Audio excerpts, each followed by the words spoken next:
Welcome back again, everyone. Julia, great to be here for another one of our videos here in the series on kind of the things we learned in growing our private lending business. Fun topics. I just love it. And of course, this next one is kind of I don't know, mixed bag for me because I've always been kind of afraid of and thought I wasn't very good with technology. But when you have the tools and you let them serve you versus feeling like they're a threat to you, if you will, just because you don't know it. Oh, wow. It's just like freeing you up, right? To go and do the things that you really need to go do. So I know you're going to talk about that. I know it was just you and Gail for quite a long time. First, probably even before the technology of the software, it's like, it was you and Gail. That was it for a long time. And now it's scary to bring on somebody new. But when you start that boulder rolling, it's like, whoo, here we go, right? Yeah, and it's there's some hesitation there around kind of maybe adding some software, adding an employee.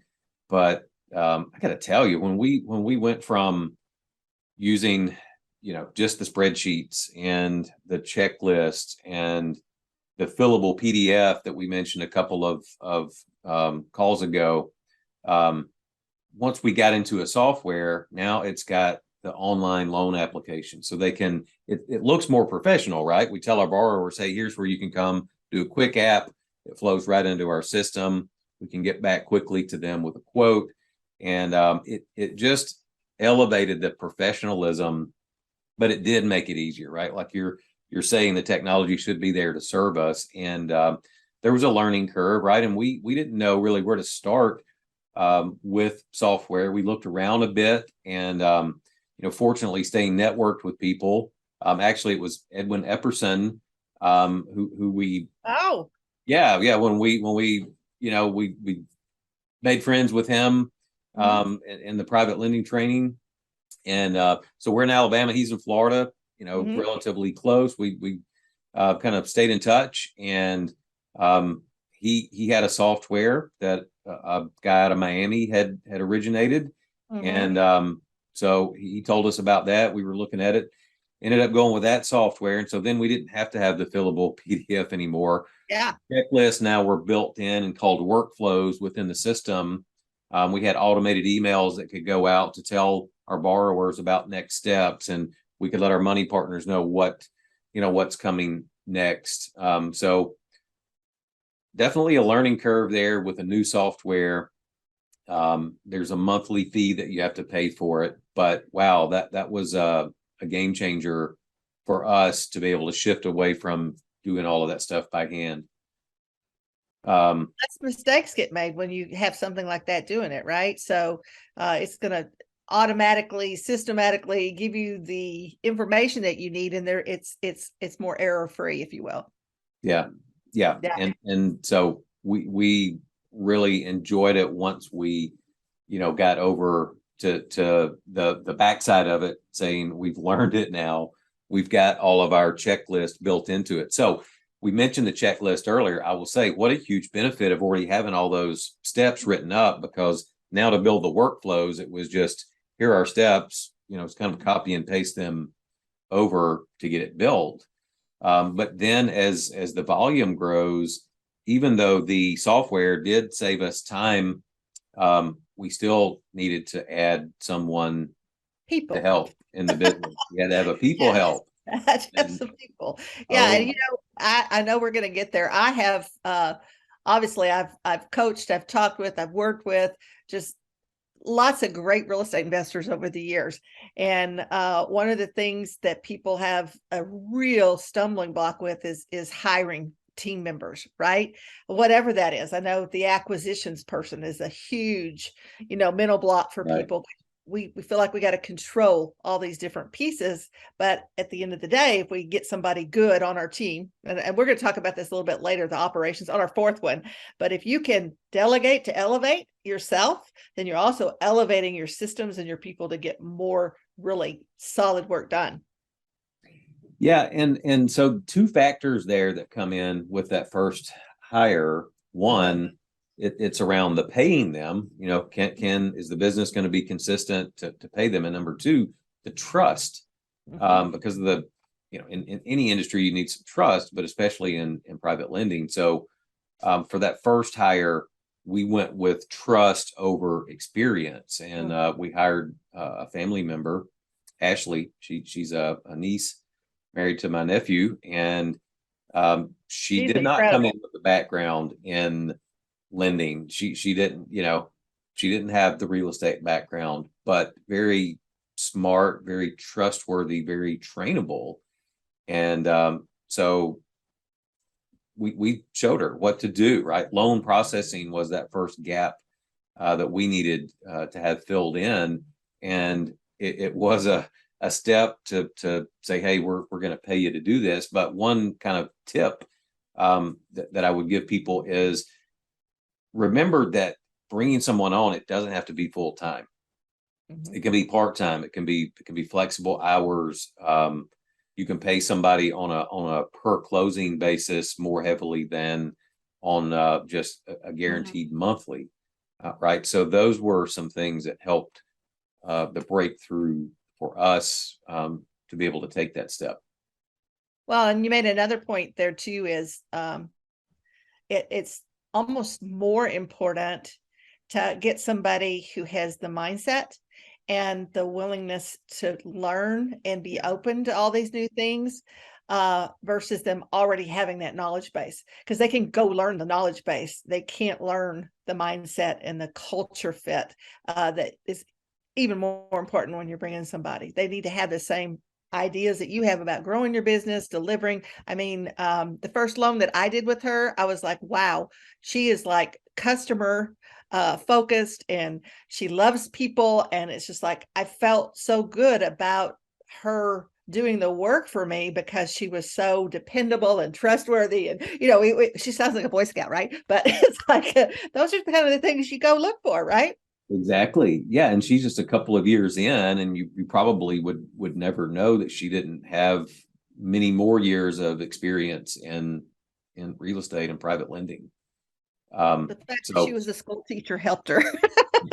yeah, yeah, she flowed Yeah. right into the processes and everything to do all of this. But yeah, huge hiring tip there. Number one, you do have to be able to release, right? Part of the thing, as Gail and I prayed about, do we scale this up? Because the private lending business model, if you're watching this, if you've studied private lending before, if you knew us in the past, it's a great business model when you do it correctly. And so Gail and I saw, we saw things growing, and we saw, how good it could be. But we also knew that at some point we wanted to retire. Mm-hmm. And, it's a question of, if it's just going to be the two of us, how do you do this and retire and keep finding the borrowers and keep processing the payments and everything? So that was a big piece of, do we hire someone? Do we build a team up around this? And it was a nervous thing to do, but I'm really glad that we did, because now and we'll talk more about this in the next video, the final wrap up, but we did have to simplify some of our processes, right? I used to teach classes on private lending, so I'm good at doing all the creative stuff. And we still have creativity in it. It's one of our core values, is that we strive, for creative solutions if necessary, but we don't go to those first.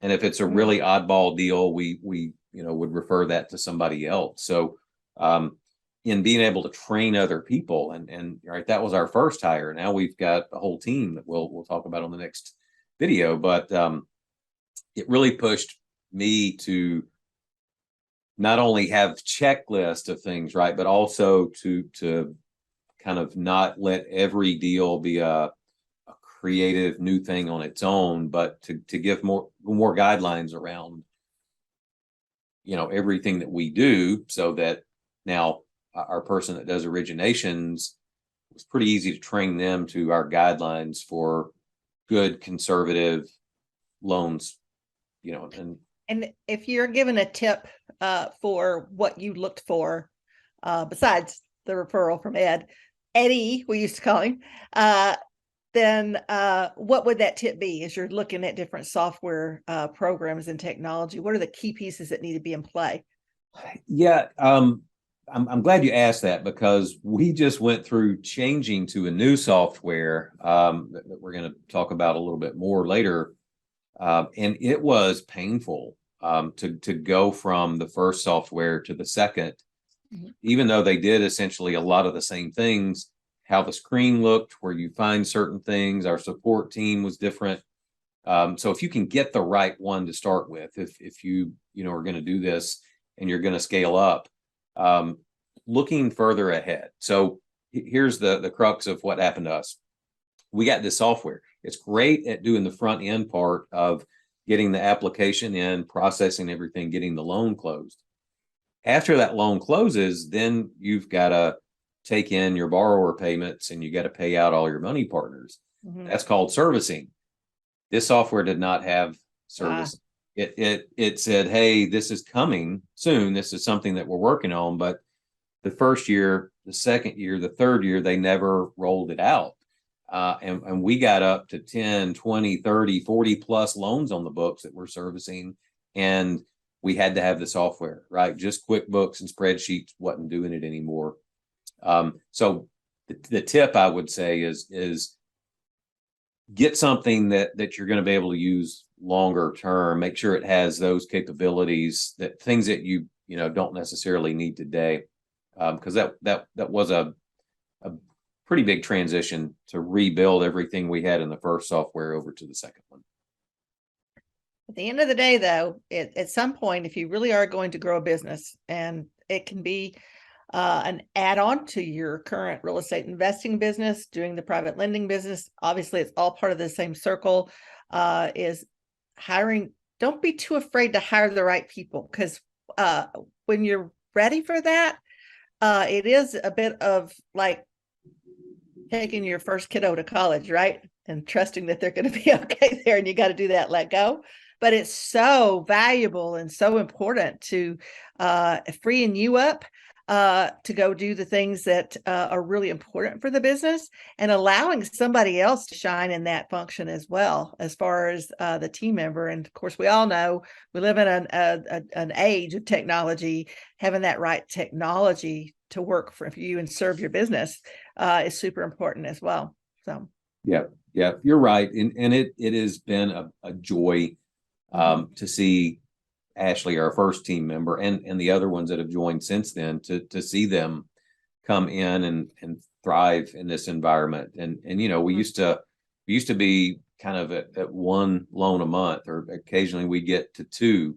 Now we're like 6, 8, 10 a month, and that's even with increasing the loan size quite a bit. If we had our old loan size, we'd be doing about 12 loans a month. Yeah. So adjustments we've made along the way, but seeing them do well and enjoy their work has been great, for sure. Well, now when you have a team, you're able to talk about, well, I mean, we had our morning meetup meeting, and talking about ideas and strategies and things that you can go do, and the market shifts. Well, what are you hearing? What are some other types of loans or properties that would make sense? What other services could you offer? So when you have that team mindset, it's like it's just tenfold your creative thinking or more, right? Yep, I agree. Just as we wrap this up, I would kind of finish it up by saying, for a lot of years, we were working from a home office when it was Gail and I easy to work from home. We had Ashley involved, still working from home, and she was doing some remote and some meeting with us. Then, we make another hire, and then all of a sudden we've outgrown the home. So adding that team has allowed us to get outside of the home. And I'm a big fan of come to the office now. I like the separation between work and home, and how productive I can be in an office space compared to some of the distractions at home. So that was the other kind of piece of it, as we added team members, of being able to move out and get a commercial office space, and buying or building one and doing a commercial hack is kind of next on the list for us. So yes, exactly. Yeah. next steps, coming up for future rocks. But Well, I just have to say, I am so proud because I've known you since back when you started, and I'm so proud of how y'all have had that steady growth, that steady traction, and the traction builds on traction as you grow. And there's just amazing things in front. And we'd love to share any and all of that, what we've learned, what we learn from with anyone who wants to know. So, yeah. Yeah, exactly. There's been interest in that question and answer session, reconnect session. So definitely we'll get something scheduled for that, and just looking forward to again sharing what we've learned along the way. So I know we got another good call coming up on call 4, where we do talk about the book Traction and EOS, and so look forward to doing that as we wrap up this series. So hope everyone's been finding this helpful. I know I've enjoyed it, getting to spend the time with you and hash over some things that we've learned and our journey through private lending. So Yes. I will look forward to see you on the next time. All right. You guys all Bye. later. Thanks. Bye-bye.